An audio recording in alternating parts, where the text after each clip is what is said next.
नमस्ते। कभी ऐसा लगा है कि कंप्यूटर बस रेंग रहा है? मतलब चाहे वो बूट अप हो या कोई बड़ा सा गेम लोड हो रहा हो, वो इंतज़ार सच में थका देता है। और जानते हैं, अक्सर इसका असली दोषी हमारी स्टोरेज ड्राइव की स्पीड होती है। तो चलिए आज इसी गुत्थी को सुलझाते हैं। और ये एक बहुत ज़रूरी सवाल है। हम अक्सर मानकर चलते हैं कि हमारी ड्राइव ठीक-ठाक ही काम कर रही होगी, पर क्या वाकई ऐसा है? जब सिस्टम धीमा होने लगता है तो ये पता लगाना मुश्किल हो जाता है कि आखिर जड़ कहाँ है।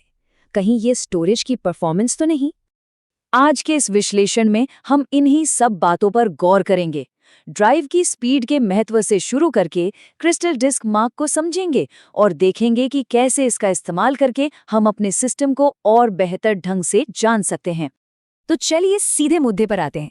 कंप्यूटर पर जो भी हमारा अनुभव होता है, चाहे वो काम हो या गेमिंग, वो काफी हद तक इस बात पर निर्भर करता है कि हमारी स्टोरेज ड्राइव कितनी तेजी से डेटा को पढ़ और लिख सकती है।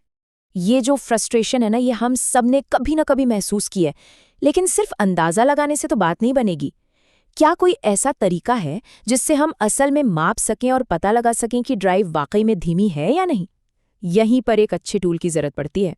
और यहीं पे एंट्री होती है हमारे हीरो क्रिस्टल डिस्क मार्क की। ये एक ऐसा सॉफ्टवेयर है जो परफॉर्मेंस से जुड़े इन सारे सवालों का सीधा और सटीक जवाब देता है।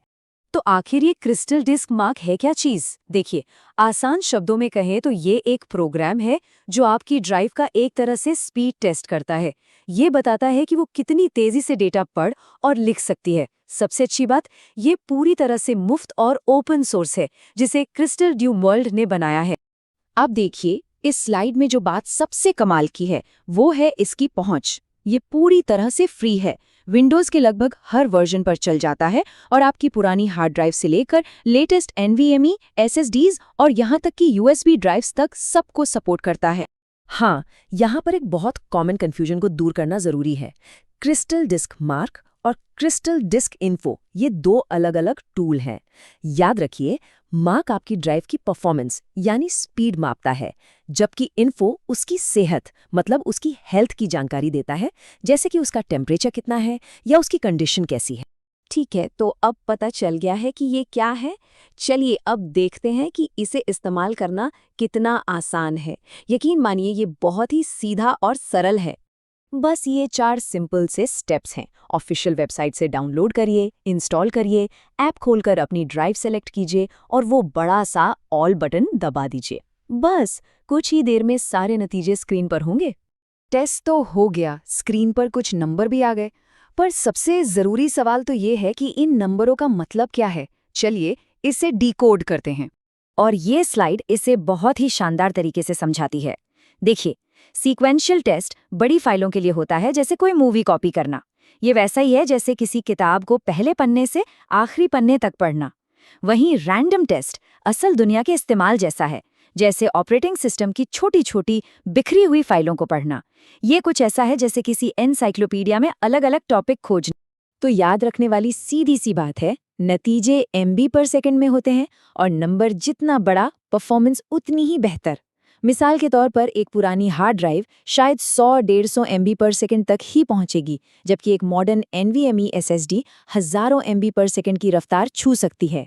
यही वो अंतर है जो गेम लोडिंग और फाइल ट्रांसफर में मिनटों को सेकंड्स में बदल देता है। लेकिन रुकिए, क्रिस्टल डिस्क मार्क सिर्फ बेसिक टेस्ट के लिए नहीं है। इसमें पावर यूजर्स के लिए भी बहुत कुछ है, जो अपनी टेस्टिंग को एक अलग ही लेवल पर ले जाना चाहते हैं। ये सिर्फ फैंसी नाम नहीं है, इनके पीछे असली पावर छिपी है।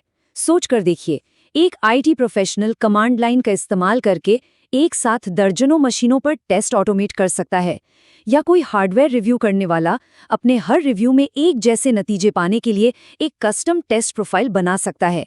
यही चीजें इसे सिर्फ एक टूल नहीं, बल्कि प्रोफेशनल्स के लिए एक बहुत ही शक्तिशाली हथियार बनाती हैं। तो ठीक है, हमने डेटा देख लिया, नंबर्स भी समझ लिए, लेकिन आखिर में ये सब मायने क्यों रखता है?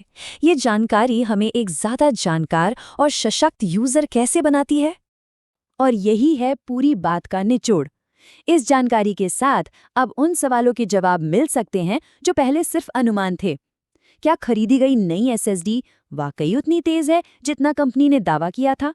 क्या सिस्टम का लैग प्रोसेसर की वजह से है या धीमी स्टोरेज के कारण? अब अपग्रेड के फैसले डेटा पर आधारित होंगे, अंदाजे पर नहीं। ये जो कोड है ना, ये पूरी कहानी को बहुत अच्छे से बयां करता है। ये उन सभी के लिए एक ज़रूरी टूल है जो अपने स्टोरेज से बेस्ट परफॉर्मेंस चाहते हैं, चाहे वो एक आम यूज़र हो या कोई प्रोफेशनल। और हम आज का ये विश्लेषण इसी सवाल के साथ खत्म करते हैं।